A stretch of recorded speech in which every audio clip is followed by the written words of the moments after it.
ਤੇ ਆਪਣੇ ਘਰ ਤੋਂ ਭਾਵ ਬਣਿਆ ਨਿਜ ਘਰ। ਤੇ ਉਹ ਨਿਜ ਘਰ ਇਸ ਲਈ ਹੈ ਕਿ ਆਤਮਾ ਨੂੰ ਆਪਣਾ ਪੱਕਾ ਸਥਾਨ ਪ੍ਰਾਪਤ ਹੋ ਜਾਂਦਾ ਹੈ।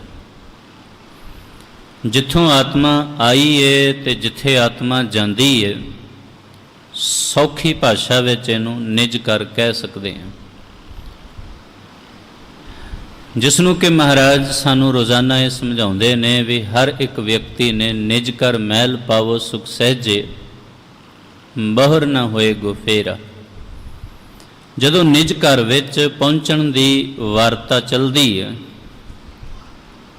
ਤੇ ਉਸ ਸਮੇਂ ਇਨਸਾਨ ਉਸ ਨਿਜ ਘਰ ਨੂੰ ਕਈਆਂ ਥਾਵਾਂ ਤੇ ਲੱਭਦਾ ਹੈ।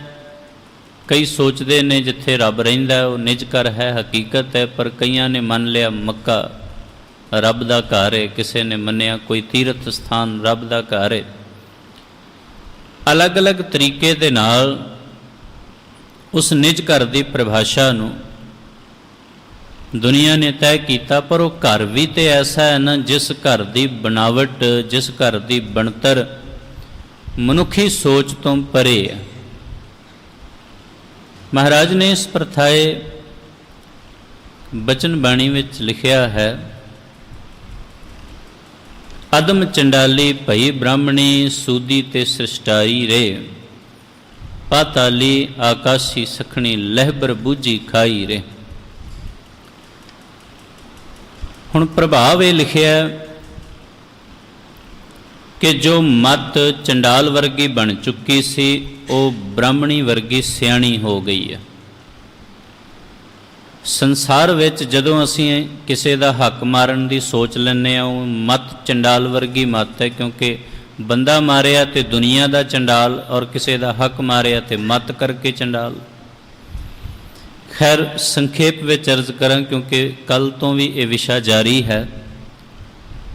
ਤੇ ਗੁਰੂ ਸਾਹਿਬ ਨੇ ਇਹ ਫਰਮਾਉਣ ਦਾ ਯਤਨ ਕੀਤਾ ਹੈ ਕਿ ਇਨਸਾਨ ਸਮਝ ਸਕੇ ਕਿ ਇਹ ਸੂਦੀ ਤੋਂ ਸ੍ਰਿਸ਼ਟਾਈ ਤੱਕ ਚੱਲੇ, ਚੰਡਾਲ ਮਤ ਤੋਂ ਸਿਆਣੀ ਮਤ ਤੱਕ ਪਹੁੰਚੇ। ਤੇ ਫਿਰ ਇਹ ਵੀ ਕਿਹਾ, ਅਗਲਾ ਬਚਨ ਕਹਿੰਦੇ ਨੇ, ਘਰ ਕੀ ਬਿਲਾਈ ਅਵਰ ਸਿਖਾਈ, ਮੂਸਾ ਦੇਖ ਡਰਾਈ ਰੇ। ਕਈ ਬਚਨ ਬਾਣੀ ਦੇ ਐਸੇ ਨੇ ਜੋ ਦੁਨਿਆਵੀ ਉਦਾਹਰਣ ਵਿੱਚ ਬੜੇ ਉਲਟੇ ਜੇ ਲੱਗਦੇ ਨੇ, ਵੱਖਰੇ ਲੱਗਦੇ ਹਨ, ਅਜੀਬ ਜਿਹੇ ਲੱਗਦੇ ਨੇ। ਵੀ ਘਰ ਕੀ ਬਿਲਾਈ, ਘਰ ਦੀ ਬਿੱਲੀ ਹੈ, ਅਵਰ ਸਿਖਾਈ ਕਿਸੇ ਨੇ ਸਿਖਾ ਦਿੱਤੀ, ਤੇ ਮੂਸਾ ਦੇਖ ਡਰਾਈ ਰੇ, ਤੇ ਹੁਣ ਚੂਹੇ ਨੂੰ ਵੇਖ ਕੇ ਡਰਦੀ ਹੈ। ਅਗਰ ਸ਼ਬਦਿਕ ਮਾਇਨੇ ਲਈਏ ਤੇ ਅੱਖਰੀ ਅਰਥ ਤੇ ਇਹੀ ਬਣਨਗੇ, ਪਰ ਘਰ ਕੀ ਬਿਲਾਈ, ਹੁਣ ਇਹ ਜੋ ਸਾਡਾ ਜੀਵਨ ਹੈ ਇਹਨੂੰ ਘਰ ਮੰਨੀਏ ਤੇ ਇਹਦੇ 'ਚ ਬਿੱਲੀ ਰਹਿੰਦੀ ਹੈ, ਕੌਣ? ਮਤ। ਅਵਰ ਸਿਖਾਈ, ਹੁਣ ਸਮਝਿਓ ਗੁਰੂ ਸਾਹਿਬ ਨੇ ਕਿਤਨੀ ਚੋਟ ਕੀਤੀ ਹੈ ਕਿ ਹੇ ਇਨਸਾਨ ਤੇਰੇ ਕੋਲ ਮਤ ਸੀ, ਘਰ ਕੀ ਬਿਲਾਈ। ਅਵਰ ਸਿਖਾਈ, ਤੈਨੂੰ ਕਿਸੇ ਨੇ ਕਹਿ ਦਿੱਤਾ ਧਾਗੇ ਵਾਲੇ ਕੋਲ ਚਲਾ ਜਾ, ਤੂੰ ਚਲਾ ਗਿਆ, ਤੇ ਹੁਣ ਇਹੀ ਹੋਇਆ ਨਾ, ਘਰ ਕੀ ਬਿਲਾਈ ਅਵਰ ਸਿਖਾਈ। ਦੂਜੇ ਨੇ ਸਿਖਾ ਦਿੱਤਾ ਤੂੰ ਪਿੱਪਲ ਵਾਲੇ ਕੋਲ ਚਲਾ ਜਾ, ਇਹਦੇ ਕੋਲ ਚਲਾ ਜਾ, ਜੋਤਸ਼ੀ ਕੋਲ ਚਲਾ ਜਾ, ਫਲਾਣੇ ਕੋਲ ਚਲਾ ਜਾ, ਉਹ ਬਾਬੇ ਕੋਲ ਚਲਾ ਜਾ, ਪੀਰ ਕੋਲ ਚਲਾ ਜਾ, ਫਕੀਰ ਕੋਲ ਚਲਾ ਜਾ। ਜਿੱਧਰ ਕਿਸੇ ਨੇ ਕਿਹਾ ਉੱਧਰ ਹੀ ਤੁਰ ਪਿਆ। ਅਵਰ ਸਿਖਾਈ, ਇਹ ਬਚਨ ਜਦੋਂ ਕਈ ਵਾਰ ਇਹਦੇ ਅਰਥ ਸ਼ਾਬਦਿਕ ਤੌਰ ਤੇ ਪੜ੍ਹੇ, ਕਈ ਵਿਦਵਾਨਾਂ ਦੇ ਪੜ੍ਹੇ, ਪ੍ਰਤੀਤ ਇਹੀ ਹੋਇਆ ਹਰ ਕਿਸੇ ਲਈ ਕਿ ਮਹਾਰਾਜ ਨੇ ਇਤਨੀ ਗੰਭੀਰਤਾ ਦੇ ਨਾਲ ਬੰਦੇ ਦੀ ਸੋਚ ਉੱਤੇ ਚੋਟ ਕੀਤੀ ਹੈ ਕਿ ਸਿਖਾਉਣ ਵਾਲਾ ਤੇ ਗੁਰੂ ਬੈਠਾ ਹੈ ਨਾ, ਅਸੀਂ ਸਿੱਖਿਆ ਕਿਹਦੀ ਲੈਣੀ ਹੈ? ਗੁਰੂ ਦੀ। ਗੁਰ ਕੀ ਮਤ ਤੂੰ ਲੈ ਆਨੇ। ਤੇ ਫਿਰ ਮਹਾਰਾਜ ਨੂੰ ਇਹ ਕਹਿਣਾ ਪਿਆ ਬਈ ਤੂੰ ਗੁਰੂ ਕੀ ਮਤ ਤੇ ਲਈ ਨਹੀਂ, ਘਰ ਕੀ ਬਿਲਾਈ ਅਵਰ ਸਿਖਾਈ। ਤੇਰੇ ਘਰ ਦੀ ਬਿੱਲੀ ਸੀ, ਤੇਰੇ ਘਰ ਦੇ ਵਿੱਚ ਹੀ ਰਹਿੰਦੀ ਹੈ, ਤੇਰੀ ਮਤ ਸੀ, ਸਿਖਾ ਕਿਸੇ ਹੋਰ ਨੇ ਦਿੱਤੀ। ਉਹਦਾ ਅਸਰ ਕੀ ਹੋਇਆ ਕਿ ਜਿਸ ਮੂਸੇ ਤੋਂ ਡਰਨਾ ਨਹੀਂ ਸੀ ਉਹਨੂੰ ਦੇਖ ਕੇ ਡਰਨ ਲੱਗ ਪਈ। ਮੂਸਾ ਕੌਣ ਹੈ? ਮਨ। ਮਨ ਵਿਕਾਰਾਂ ਵੱਲ ਜਾਂਦਾ ਹੈ, ਮਨ ਨੂੰ ਕਾਬੂ ਰੱਖਣਾ ਸੀ, ਮਨ ਨੂੰ ਕੰਟਰੋਲ। ਬਿੱਲੀ ਚੂਹੇ ਤੋਂ ਥੋੜੀ ਡਰੇਗੀ, ਮਤ ਮਨ ਤੋਂ ਨਹੀਂ ਨਾ ਡਰਨੀ ਚਾਹੀਦੀ। ਪਰ ਹੁੰਦਾ ਇਹੀ ਉਲਟਾ ਹੋ ਰਿਹਾ, ਹਰ ਇਨਸਾਨ ਨਾਲ ਹੋ ਰਿਹਾ। ਔਰ ਹਰ ਕੋਈ ਬੰਦਾ ਆਪਣੇ ਮਨ ਵਿੱਚ ਜਦ ਵਿਚਾਰੇਗਾ ਨਾ ਕਿ ਐਸਾ ਕਿਸ ਕਿਸ ਨਾਲ ਹੋ ਰਿਹਾ, ਪ੍ਰਤੀਤ ਇਹੀ ਹੋਏਗਾ ਸਭ ਨਾਲ ਐਸਾ ਹੁੰਦਾ ਪਿਆ। ਸਾਰਿਆਂ ਦੀ ਮਤ ਆਪਣੇ ਮਨ ਤੋਂ ਡਰਦੀ ਹੈ। ਮਨ ਜੋ ਕਹਿੰਦਾ ਹੈ ਚਲੋ ਜੀ ਕਰ ਲਓ। ਬੁੱਧੀ ਵਿਚਾਰ ਜ਼ਰੂਰ ਦਿੰਦੀ ਹੈ, ਦਖਲ ਜ਼ਰੂਰ ਕਰਦੀ ਹੈ ਕਿ ਭਾਈ ਮਨਾ ਇਹ ਕੰਮ ਠੀਕ ਨਹੀਂ ਕਰ ਰਿਹਾ, ਪਰ ਸੁਣਦਾ ਕੌਣ ਹੈ? ਮਹਾਰਾਜ ਨੂੰ ਤਾਂ ਹੀ ਤੇ ਲਿਖਣਾ ਪਿਆ ਮੂਸਾ ਦੇਖ ਡਰਾਈ ਰਹੇ। ਬੁੱਧੀ ਜਿਹੜੀ ਹੈ ਉਹ ਮਨ ਨੂੰ ਵੇਖ ਕੇ ਡਰ ਜਾਂਦੀ ਹੈ, ਤੇ ਜਦ ਬੁੱਧੀ ਮਨ ਨੂੰ ਵੇਖ ਕੇ ਡਰ ਗਈ ਤੇ ਸਾਰੇ ਕੰਮ ਹੋ ਰਹੇ ਨੇ ਜੋ ਮਨ ਚਾਹ ਰਿਹਾ। ਘਰ ਕੀ ਬਿਲਾਈ ਅਵਰ ਸਿਖਾਈ, ਮੂਸਾ ਦੇਖ ਡਰਾਈ ਰੇ। ਫਿਰ ਸਾਹਿਬ ਕਹਿੰਦੇ ਨੇ ਗੁਰੂ ਨੂੰ ਕੋਈ ਕੰਮ ਕਰਨਾ ਪੈਂਦਾ, ਵੀ ਹਾਲਾਤ ਇਹ ਬਣ ਜਾਂਦੇ ਨੇ। ਅੱਜ ਕੈ ਵਸ ਗੁਰ ਕੀਨੋ ਕੇਹਰ, ਕੇਹਰ ਕਹਿੰਦੇ ਨੇ ਸ਼ੇਰ, ਅੱਜ ਕਹਿੰਦੇ ਨੇ ਬੱਕਰੀ। ਬੱਕਰੀ ਦੇ ਵਸ ਵਿੱਚ ਗੁਰੂ ਨੇ ਸ਼ੇਰ ਨੂੰ ਪਾ ਦਿੱਤਾ।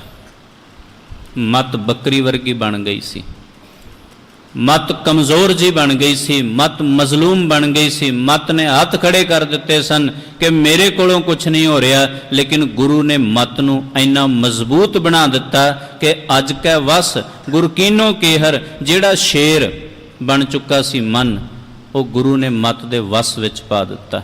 ਹੁਣ ਜਦੋਂ ਮਤ ਦੇ ਵਸ ਵਿੱਚ ਆ ਗਿਆ ਮਨ, ਫਿਰ ਸਾਰੇ ਕੰਮ ਚੰਗੇ ਹੋਣਗੇ। ਫਿਰ ਕੀ ਹੋਣਾ ਹੈ? ਫਿਰ ਉਹ ਪ੍ਰਭਾਵ ਲਿਖਿਆ ਗੁਰੂ ਸਾਹਿਬ ਨੇ, ਕਹਿੰਦੇ ਫਿਰ ਉਸ ਤੋਂ ਬਾਅਦ ਜਦ ਮਤ ਮਨ ਨੂੰ ਕੰਟਰੋਲ ਕਰਦੀ ਹੈ ਤੇ ਮਨ ਵਿਕਾਰਾਂ ਵੱਲ ਨਹੀਂ ਜਾਏਗਾ, ਮਤ ਦੇ ਵਸ ਵਿੱਚ ਆ ਗਿਆ। ਫਿਰ ਨਿਜ ਘਰ ਦੀ ਸੋਝੀ ਹੁੰਦੀ ਹੈ।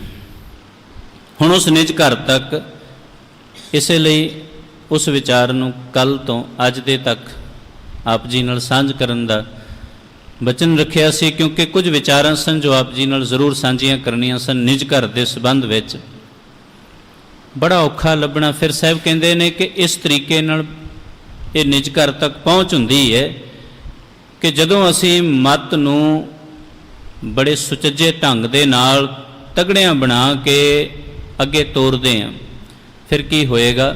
ਬਾਝ ਥੂਨੀਆਂ ਛਪਰਾ ਥੰਮਿਆ। ਪਿੱਲਰ ਤੋਂ ਬਿਨਾ ਕੋਈ ਮਕਾਨ ਬਣ ਜਾਏ, ਪਰ ਬਣਦਾ ਨਿਜ ਘਰ ਬਿਨਾ ਪਿੱਲਰ ਤੋਂ ਹੀ ਬਣਿਆ। ਤੇ ਥੇਵਾ ਅਚਰਜ ਲਾਇਆ ਹੈ।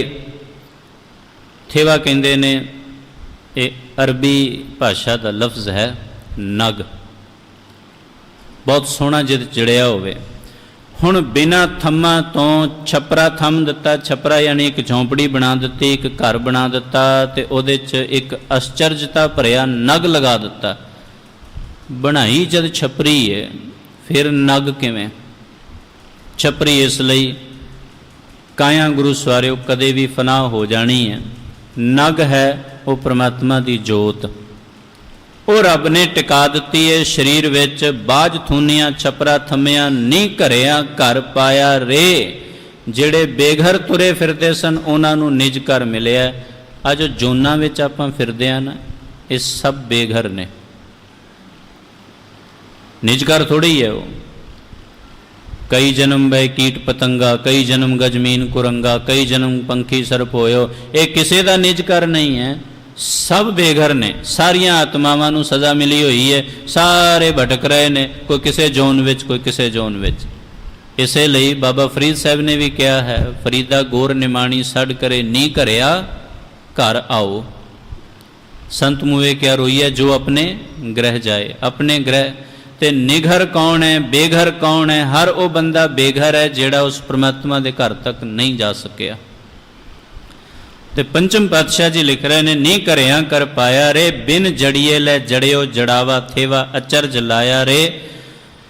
ਹੁਣ ਜਿਸ ਵੇਲੇ ਐਸੀ ਅਵਸਥਾ ਕਿਸੇ ਦੀ ਬਣਦੀ ਹੈ, ਉਸ ਜੜਾਵੇ ਤੱਕ ਪਹੁੰਚੇ, ਉਸ ਥੇਵੇ ਤੱਕ ਪਹੁੰਚੇ, ਤੇ ਨਿਜ ਘਰ ਦੀ ਫਿਰ ਪ੍ਰਾਪਤੀ ਹੁੰਦੀ, ਕਿਉਂਕਿ ਸਮਝ ਆ ਜਾਂਦੀ ਹੈ ਕਿ ਉੱਥੋਂ ਤੱਕ ਮੈਂ ਪਹੁੰਚਣਾ ਹੈ।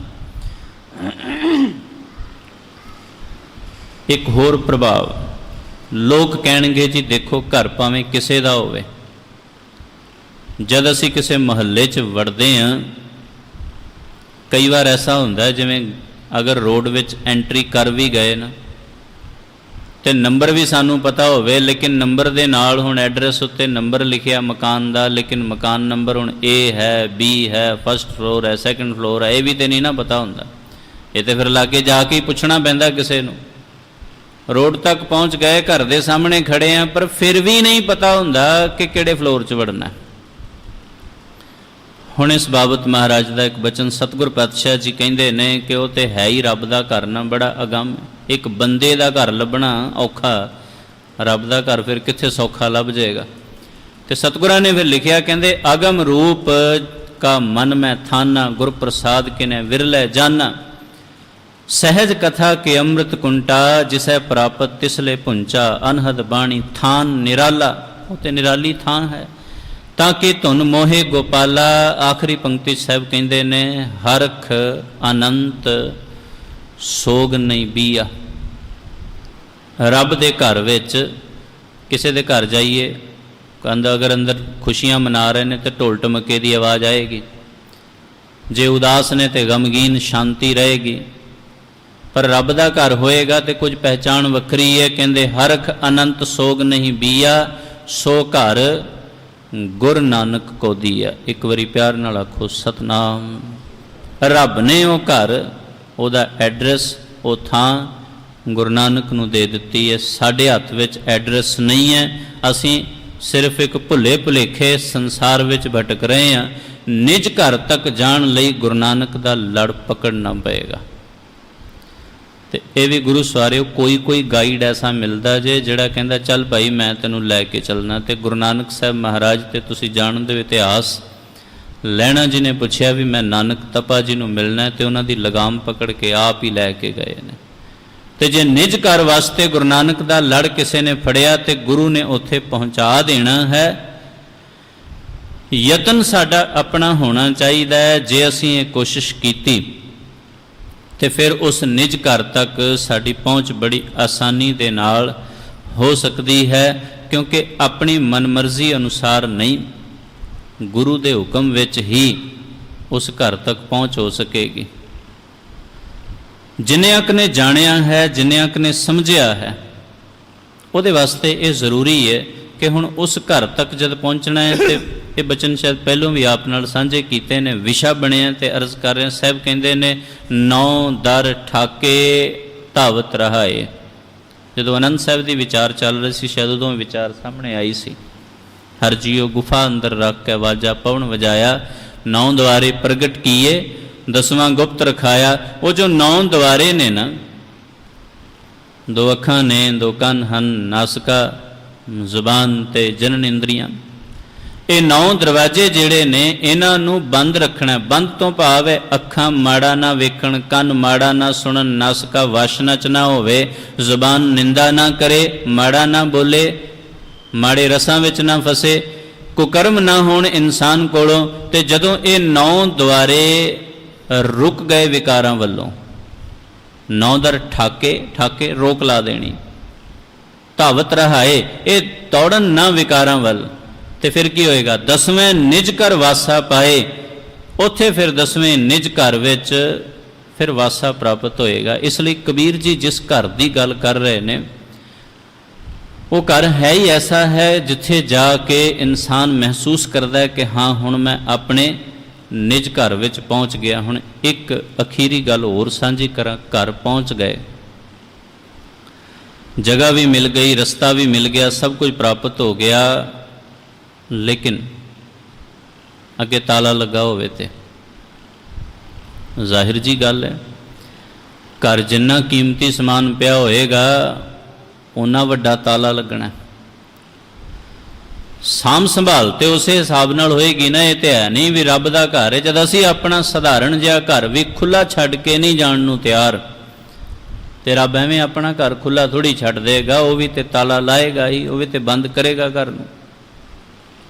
हुण जदों रब ने भी अपना घर बंद रखना है तो सानू फिर लभना पेगा वो बंदा जिहदे कोल पूंजी होवे। हुण रब ने सीधा पूंजी थोड़ी देनी है, हो सकता है किसी नूं दे गया होवे। जदों असीं जाने हैं किते, मैं ऐसा सुनिया कीता भी है कि जदों किते जाना पए तो गुआढ़ी नूं कई बारी कुंजी दे जाईदी, वे लै चाबी, बच्चे आउणगे उन्हां नूं दे दें, भरा आएगा उन्होंने दे दें, या कोई होर आया साडे घर दा मैंबर उन्होंने चाबी फड़ा दें।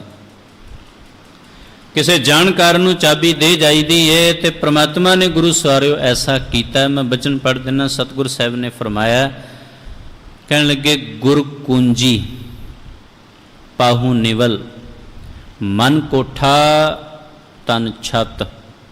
किन्ने सौखे बचन ने और बड़ा आसान तरीके दे नाल गुरु साहब ने दसिया भी निज घर की जो चाबी है वह किहदे हथ विच है। कहंदे नानक गुर बिन मन का ताक ना उगड़ै अवर ना कुंजी हथ। किसी होर दे हथ विच कुंजी नहीं है। आप एवें लभदे फिरदे हैं किसी कोल जाके पुछिए भी रब दे घर की कुंजी दस दिओ जी, परमात्मा दे घर का रस्ता दस दिओ जी। तो उस प्रभाव में दुनिया इधर उधर एवें भटकती रहेगी। सतगुर पातशाह जी ने आप बड़े सहज विच एक दो प्रमाण अर्ज करा जिथे निज घर की गल बन सकती है। गुरु नानक साहब महाराज जदों वेई नदी विच गए ने उस वेले मन सकते हाँ उत्थे गुरु साहब निज घर पहुँचे, रब दे घर पहुँचे, रब नाल वार्ता हुई है। संसार विच किवें लोकां नूं उपदेश देना है, इस लुकाई नूं किस दे नाल जोड़ना है, एक अकाल दी भगती किवें सारिਆਂ सामने करनी है, ये सारियां चीज़ां दी विचार करन वास्ते उस एक कोल गए ने। इसलिए मन्निया जा सकता है कि वेई नदी विच प्रवेश महाराज का निज घर विच वासा है। दूसरा प्रमाण जदों सत पाताल सत आकाश की बजाय महाराज ने लखां पाताल दस्तगीर दे बेटे नूं दिखाए ने, जिहदा जिक्र भाई गुरदास जी ने किया। वो एक वाकया वो इतिहास की घटना ही कैसी जिथे महाराज निज घर तक पहुँचे ने। वो एक अवस्था ऐसी है। इसलिए जिन्हां जिन्हां ने यह महसूस करना होवे ते इतिहास दीयां वो घटनावां अपने जहन विच रख के पढ़ के उन्होंने महसूस किया जा सकता है। तो गुरु सारियो भगतां दे जीवन विच ते ऐसा कई बार वापरिया जद वो उस परमात्मा नूं मिले ने। भगत कबीर जी नूं जिस वेले कुछ मोमिन व्यक्ति जिहड़े इस्लामी धर्म नाल विश्वास रखते सन, भरोसा रखते सन, वो कहते हैं कबीर साहब भी तुसीं साडे धर्म नूं भी शर्मिंदा कर रहे हो और जिहड़ी गल करदे हो भी खुदा दे घर रब दे घर जाना, वो कित्थे जाओगे, किवें जाओगे? ना मूसा अलैहिस्सलाम गए, ना हज़रत साहब गए, मुहम्मद साहब तक नहीं गए, तुसीं करदे हो भी मैं उत्थे पहुँचना है, किवें पहुँच जाओगे? तो वह कहने लगे भी देखो मैं अपने हिसाब नाल मन चुका। कहने लगे भी तेरे परिवार विच ऐसा नहीं। कहते परिवार की गल छड्डो, मैं सिर्फ इसे जीवन विचों नहीं बल्कि मैं तो पिछले जन्म तो उस परमात्मा के घर नूं लभ रहा। उहदी भगती मैं उदों तो शुरू की, तुसीं चाहुंदे होणे थे आके छड्ड दियां सारा कुछ। उन्हें लिखिया कहने लगे पूर्व जन्म हम तुमरे सेवक अब तो मिटिया ना जाई।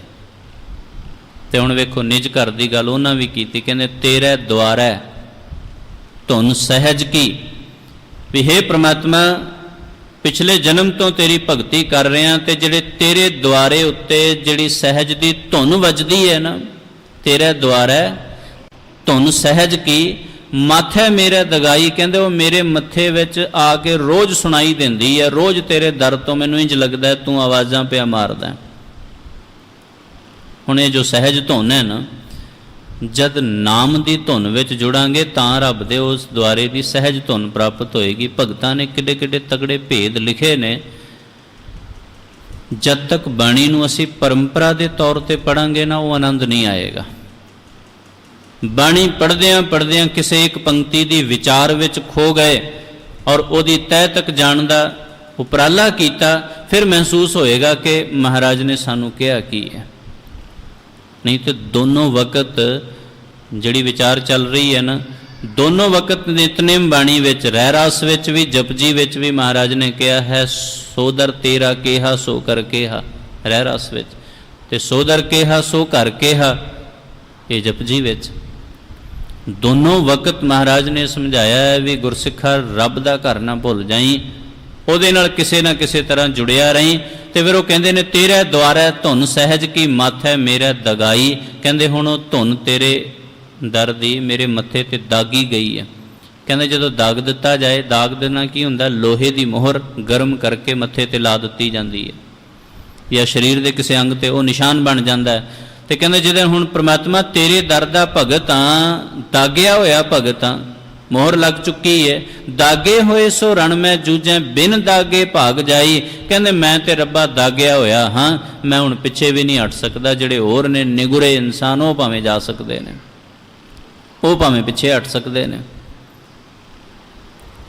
ਗੁਰੂ ਸਵਾਰਿਓ, ਭਗਤ ਕਬੀਰ ਜੀ ਨੇ ਕਟਾਕਸ਼ ਕਰ ਦਿੱਤਾ ਉਹਨਾਂ ਉੱਤੇ ਜਿਨ੍ਹਾਂ ਨੇ ਗੁਰੂ ਕਾ ਬਚਨ ਨਹੀਂ ਮੰਨਿਆ। ਤੇ ਇਹ ਗੁਸਤਾਖੀ ਮੈਂ ਵੀ ਕਰ ਦਿੰਦਾ, ਮੈਂ ਤੇ ਸ਼ਾਬਦਿਕ ਅਰਥ ਹੀ ਕਰਾਂਗਾ ਨਾ। ਦਾਗੇ ਹੋਏ ਸੋ ਰਣ ਮੈਂ ਜੂਝੈ, ਜਿਹੜੇ ਗੁਰੂ ਵਾਲੇ ਨੇ ਸਮਝੋ ਦਾਗੇ ਹੋਏ ਨੇ, ਨਿਸ਼ਾਨ ਹੈ ਉਹਨਾਂ ਦੇ ਮੱਥੇ, ਨਿਸ਼ਾਨ ਹੈ ਉਹਨਾਂ ਦੇ ਨਾਮ। ਹੁਣ ਤੁਹਾਡੇ ਨਾਮ ਵਿੱਚ ਫਸਟ ਨੇਮ ਚਾਹੇ ਲਾਸਟ ਨੇਮ, ਫਸਟ ਨੇਮ ਸਰਦਾਰ, ਲਾਸਟ ਨੇਮ ਸਿੰਘ। ਤੁਸੀਂ ਸੋਚੋ ਕਿ ਉਹ ਹੋਰ ਕੋਈ ਮੋਹਰ ਲੋਹੇ ਦੀ ਗਰਮ ਕਰਕੇ ਮੋਢੇ ਤੇ ਲੱਗੇਗੀ, ਉਹ ਮੋਹਰ ਦੀ ਗੱਲ ਨਹੀਂ ਕਰ ਰਹੇ ਗੁਰੂ ਸਾਹਿਬ। ਇਹ ਦਾਗਿਆ ਹੋਇਆ ਉਹ ਚੀਜ਼ ਜਿਹੜੇ ਜੇ ਅਸੀਂ ਫਸਟ ਨੇਮ ਸਰਦਾਰ ਆਪਣੇ ਅੱਗੇ ਲਗਾਇਆ, ਲਗਾਉਣਾ ਹੀ ਹੈ, ਇੱਜ਼ਤ ਸਭ ਨੂੰ ਚਾਹੀਦੀ ਹੈ। ਲਾਸਟ ਨੇਮ ਸਿੰਘ ਲਗਾਉਂਦੇ ਆ, ਉਹ ਵੀ ਹੈ, ਤੇ ਇਹ ਗੁਰੂ ਕੀ ਮੋਹਰ ਹੋਈ ਨਾ। ਤੇ ਦਾਗੇ ਹੋਏ ਸੇ ਰਣ ਮੈਂ ਜੂਝੈ, ਬਿਨ ਦਾਗੇ ਭਾਗ ਜਾਈ। ਹੁਣ ਜਿਹੜਾ ਨਹੀਂ ਗੁਰੂ ਨੂੰ ਮੰਨਦਾ, ਨਹੀਂ ਗੁਰੂ ਵਾਲਾ, ਉਹ ਭਾਵੇਂ ਪਿੱਛੇ ਹਟ ਜਾਏ, ਬਾਕੀਆਂ ਨੂੰ ਤੇ ਪਿੱਛੇ ਵੀ ਨਹੀਂ ਹਟਿਆ ਜਾਣਾ, ਚੱਲਣਾ ਹੀ ਪਏਗਾ ਇਸ ਧਰਮ ਦੇ ਮਾਰਗ ਤੇ। ਇਨਕਾਰ ਦੀ ਸੰਭਾਵਨਾ ਖਤਮ ਹੈ। ਮਨਾ ਨਹੀਂ ਕਰ ਸਕਦਾ ਕਿ ਮੈਂ ਭਗਤੀ ਨਹੀਂ ਜੀ ਕਰਾਂਗਾ, ਮੇਰੇ ਕੋ ਸਿਮਰਨ ਨਹੀਂ ਹੋਏਗਾ, ਮੈਂ ਬਾਣੀ ਨਹੀਂ ਪੜ੍ਹ ਸਕਦਾ, ਨਹੀਂ। ਇਨਕਾਰ ਦੀ ਸੰਭਾਵਨਾ ਖਤਮ। ਇਸ ਲਈ ਕਿਹਾ ਦਾਗੇ ਹੋਏ ਸੋ ਰਣ ਮੈਂ ਜੂਝੈ, ਬਿਨ ਦਾਗੇ ਭਾਗ ਜਾਈ। ਸਾਧੂ ਹੋਏ ਸੋ ਭਗਤ ਪਛਾਨੈ, ਹਰ ਲਏ ਖਜ਼ਾਨੈ ਪਾਈ। ਤੇ ਫਿਰ ਅੱਗੇ ਉਹਨਾਂ ਨੇ ਸਪਸ਼ਟ ਕੀਤਾ, ਕਹਿਣ ਲੱਗੇ ਵੀ ਜਿਹੜੇ ਤੁਰ ਪਏ ਗੁਰੂ ਦੇ ਮਾਰਗ ਤੇ, ਫਿਰ ਕਹਿੰਦੇ ਨੇ ਅੱਗੇ ਕੋਠਰੇ ਮੈਂ ਕੋਠਰੀ, ਪਰਮ ਕੋਠੀ ਵਿਚਾਰ, ਗੁਰ ਦੀਨੀ ਬਸਤ ਕਬੀਰ ਕੋ। ਗੁਰੂ ਇੱਥੇ ਗੁਰੂ ਕਿਹਾ ਹੈ ਉਹਨਾਂ ਨੇ ਪਰਮਾਤਮਾ ਨੂੰ। ਰਾਮਾਨੰਦ ਜੀ ਨੇ ਸਵੀਕਾਰ ਨਹੀਂ ਕੀਤਾ ਸੀ, ਬਾਅਦ ਵਿੱਚ ਫਿਰ ਉਹਨਾਂ ਨੇ ਮੰਨਿਆ। ਪਰ ਇਸ ਪੱਖ ਵਿੱਚ ਜਦੋਂ ਉਹਨਾਂ ਨੇ ਕਿਹਾ ਨਾ ਗੁਰ ਦੀਨੀ ਬਸਤ ਕਬੀਰ ਕੋ ਲੇਵੋ ਬਸਤ ਸੰਭਾਰ, ਕਹਿੰਦੇ ਮੈਂ ਉਹ ਵਸਤੂ ਸੰਭਾਲ ਲਈ ਹੈ ਜੋ ਰੱਬ ਨੇ ਨਾਮ ਦੀ ਅਮੋਲਕ ਦਾਤ ਦਿੱਤੀ ਸੀ। ਹੁਣ ਰੱਬ ਨੇ ਕਬੀਰ ਨੂੰ ਦਿੱਤੀ ਉਹ ਕੀਮਤੀ ਵਸਤੂ, ਤੇ ਕਬੀਰ ਸਾਹਿਬ ਨੇ ਦੇਖੋ ਆਪਣੇ ਕੋਲ ਨਹੀਂ ਰੱਖੀ, ਉਹਨਾਂ ਨੇ ਅੱਗੇ ਵੰਡ ਦਿੱਤੀ। ਕਹਿੰਦੇ ਕਬੀਰ ਦੀ ਸੰਸਾਰ ਕੋ। ਹੁਣ ਕਿਹੜੇ ਕਿਹੜੇ ਭਾਗਾਂ ਵਾਲੇ ਨੇ ਜਿਨ੍ਹਾਂ ਨੇ ਕਬੀਰ ਸਾਹਿਬ ਦੇ ਹੱਥੋਂ ਫਿਰ ਉਹ ਵਸਤੂ ਲਈ ਹੋਵੇ, ਭਾਵ ਉਹਨਾਂ ਦੇ ਸਿਧਾਂਤ ਅਨੁਸਾਰ ਚੱਲ ਕੇ ਜਿਨ੍ਹਾਂ ਨੇ ਆਤਮਿਕ ਅਵਸਥਾ ਹਾਸਲ ਕੀਤੀ ਹੋਵੇ। ਕਬੀਰ ਦੀ ਸੰਸਾਰ ਕੋ ਲੀਨੀ, ਜਿਸ ਮਸਤਕ ਭਾਗ ਉਹਨੇ ਲੈਣੀ ਹੈ ਜਿਹਦੇ ਮੱਥੇ ਤੇ ਭਾਗ ਚੰਗੇ ਹੋਣ। ਤੇ ਇਸੇ ਪੱਖ ਵਿੱਚ ਅੰਮ੍ਰਿਤ ਰਸ ਤਿਨ ਪਾਇਆ, ਥਿਰ ਤਾਕਾ ਸੁਹਾਗ। ਕਹਿੰਦੇ ਉਹ ਫਿਰ ਟਿਕ ਜਾਂਦੇ ਨੇ ਉਸ ਰੱਬ ਦੇ ਨਾਮ ਵਿੱਚ। ਗੁਰੂ ਸਵਾਰਿਓ, ਜਦ ਭਗਤੀ ਕਰਦੇ ਹਨ, ਕਦੇ ਕਦੇ ਅਗਰ ਇੰਜ ਲੱਗੇ ਕਿ ਮਨ ਉੱਥੇ ਰੁਕ ਜਿਹਾ ਗਿਆ, ਸਵਾਸ ਰੁਕ ਗਏ ਜਾਂ ਮਨ ਰੁਕ ਗਿਆ, ਧਿਆਨ ਰੁਕ ਗਿਆ, ਖਿਆਲ ਨਾ ਰਵੇ, ਉਹਨੂੰ ਨੀਂਦ ਨਾ ਸਮਝਿਓ, ਸੁਸਤੀ ਨਾ ਸਮਝਿਓ। ਹੋ ਸਕਦਾ ਹੈ ਕਿ ਉਹ ਸਰੀਰ ਤੇ ਆਤਮਾ ਦਾ ਸੰਪਰਕ ਕਦੀ ਨਹੀਂ ਰਹਿੰਦਾ ਤੇ ਉਸ ਰੱਬ ਨਾਲ ਸੁਰਤ ਜੁੜ ਜਾਂਦੀ ਹੈ। ਇਹੀ ਤੇ ਨਿਜ ਘਰ ਦੇ ਵਾਸੇ ਦੀ ਗੱਲ ਹੈ। ਉਸ ਪ੍ਰਮਾਤਮਾ ਦੇ ਤੱਕ ਪਹੁੰਚਣ ਦਾ ਪ੍ਰਭਾਵ ਹੀ ਇਸ ਪ੍ਰਕਾਰ ਦੇ ਨਾਲ ਲਿਖਿਆ ਗਿਆ ਹੈ। ਉਦੋਂ ਬਿਆਨ ਨਹੀਂ ਕੀਤਾ ਜਾ ਸਕਦਾ ਕਿਉਂਕਿ ਜੁੜ ਗਏ, ਉੱਥੇ ਮਨ ਜੁੜ ਗਿਆ। ਪਹਿਲੋਂ ਮਨ ਕਿਸੇ ਹੋਰ ਨੇ ਸਿਖਾਇਆ ਹੋਇਆ ਸੀ, ਹੁਣ ਮਨ ਗੁਰੂ ਦੇ ਸਿਖਾਏ ਉੱਤੇ ਚੱਲ ਰਿਹਾ ਹੈ। ਤੇ ਜਦੋਂ ਗੁਰੂ ਦੇ ਸਿਖਾਏ ਦੇ ਉੱਤੇ ਮਨ ਚੱਲਦਾ ਹੈ, ਫਿਰ ਇਹ ਪ੍ਰਮਾਤਮਾ ਨਾਲ ਜੁੜ ਹੀ ਜਾਏਗਾ। ਫਿਰ ਇਹਨੂੰ ਉਹ ਆਤਮਿਕ ਰਸ ਆਉਣ ਲੱਗ ਪੈਂਦਾ ਹੈ। ਉਹ ਸੰਸਾਰਕ ਤੌਰ ਤੋਂ ਹਟ ਕੇ ਫਿਰ ਕੇਵਲ ਨਾਮ ਨਾਲ ਜੁੜ ਜਾਂਦਾ ਹੈ। ਤੇ ਨਾਮ ਨਾਲ ਜੁੜਿਆ ਹੋਇਆ ਮਨ ਉਸ ਪ੍ਰਮਾਤਮਾ ਦੇ ਤੱਕ ਪਹੁੰਚਣ ਦਾ ਯਤਨ ਕਰਦਾ ਹੈ, ਜਿਹਨੂੰ ਕਬੀਰ ਸਾਹਿਬ ਨੇ ਕਿਹਾ ਹੈ ਕਿ ਫਿਰ ਉਹ ਨਿਜ ਘਰ ਦੇ ਵਿੱਚ ਪਹੁੰਚਣ ਦਾ ਯਤਨ ਹੁੰਦਾ ਹੈ। ਉੱਥੇ ਫਿਰ ਉਹ ਪ੍ਰਵੇਸ਼ ਮਿਲਦਾ ਹੈ। ਤੇ ਜਦੋਂ ਇਸ ਪੱਖ ਵਿੱਚ ਹੋ ਜਾਏ ਤੇ ਫਿਰ ਸਤਿਗੁਰ ਪਾਤਸ਼ਾਹ ਜੀ ਨੇ ਕਿਹਾ ਜਦੋਂ ਅਸੀਂ ਮਨ ਨੂੰ ਚਲਾ ਲਿਆ ਗੁਰੂ ਦੇ ਹਿਸਾਬ ਨਾਲ, ਤੇ ਫਿਰ ਕੀ ਹੁੰਦਾ ਹੈ? ਦਰ ਮਾਦੇ ਠਾਡੇ ਦਰਬਾਰ, ਫਿਰ ਰੱਬ ਦੇ ਦੁਆਰੇ ਤੇ ਜਾ ਖਲੋਨੇ ਆ, ਪਰਮਾਤਮਾ ਦੇ ਦਰਵਾਜ਼ੇ ਤੇ ਖੜੇ ਹੋ ਗਏ। ਤੇ ਜਦੋਂ ਫਿਰ ਉਹਨੂੰ ਪੁਕਾਰ ਕਰਾਂਗੇ ਤੇ ਤੁਸੀਂ ਵੀ ਜੇ ਇਹੀ ਸਮਝੋ ਨਾ ਵੀ ਹਾਂ ਪ੍ਰਮਾਤਮਾ ਹੁਣ ਤੇਰੇ ਦੁਆਰੇ ਤੱਕ ਆ ਗਏ ਆ, ਮਨ ਵੀ ਜੁੜ ਗਿਆ, ਬਾਣੀ ਵੀ ਪੜ੍ਹ ਲਈ, ਗੁਰੂ ਕੇ ਕਹੇ ਅਨੁਸਾਰ ਚੱਲਣ ਵੀ ਲੱਗ ਪਏ, ਤੇ ਫਿਰ ਇਹ ਪ੍ਰਤੀਤ ਹੋਏਗਾ ਬਸ ਹੁਣ ਤੇ ਰੱਬ ਦੇ ਦੁਆਰੇ ਤੇ ਖਲੋਤੇ ਆ। ਤੇ ਰੱਬ ਦੇ ਦੁਆਰੇ ਤੇ ਖਲੋ ਕੇ, ਵਾਹਿਗੁਰੂ ਦੇ ਦਰਵਾਜ਼ੇ ਖਲੋ ਕੇ ਫਿਰ ਇਹੀ ਕਹਾਂਗੇ ਨਾ ਪ੍ਰਮਾਤਮਾ ਹੁਣ ਦਰਵਾਜ਼ਾ ਖੋਲ। ਤੇ ਮਹਾਰਾਜ ਨੇ ਕੀਤੀ ਹੈ ਬੇਨਤੀ, ਦਰ ਮਾਦੇ ਠਾਡੇ ਦਰਬਾਰ, ਤੁਝ ਬਿਨ ਸੁਰਤ ਕਰੇ ਕੋ ਮੇਰੀ, ਦਰਸ਼ਨ ਦੀਜੈ ਖੋਲ ਕੇ ਵਾਰ। ਵੀ ਹੇ ਪ੍ਰਮਾਤਮਾ ਹੁਣ ਤੇ ਤੇਰੇ ਦੁਆਰੇ ਤੱਕ ਆ ਗਏ ਆ, ਹੁਣ ਦਰਵਾਜ਼ਾ ਖੋਲ ਕੇ ਤੇ ਆਪਣੇ ਦਰਸ਼ਨ ਦੇ ਦੇ। ਹੁਣ ਜਦੋਂ ਦਿਲੋਂ ਇਹ ਪੁਕਾਰ ਹੋਵੇ ਨਾ, ਤੇ ਫਿਰ ਪ੍ਰਮਾਤਮਾ ਵੀ ਕਿਤੇ ਪਿੱਛੇ ਨਹੀਂ ਹਟਦਾ। ਭਾਵਨਾ ਜਿਸ ਦੀ ਪਵਿੱਤਰ ਹੋਵੇ, ਰੱਬ ਫਿਰ ਪਿੱਛੇ ਨਹੀਂ ਹਟਦਾ, ਉਹ ਵੀ ਆਪਣੇ ਪਿਆਰਿਆਂ ਲਈ ਦਰਵਾਜ਼ੇ ਖੋਲ੍ਹ ਦਿੰਦਾ ਹੈ, ਬਖਸ਼ਿਸ਼ ਦੇ ਵੀ, ਆਪਣੇ ਘਰ ਦੇ ਵੀ।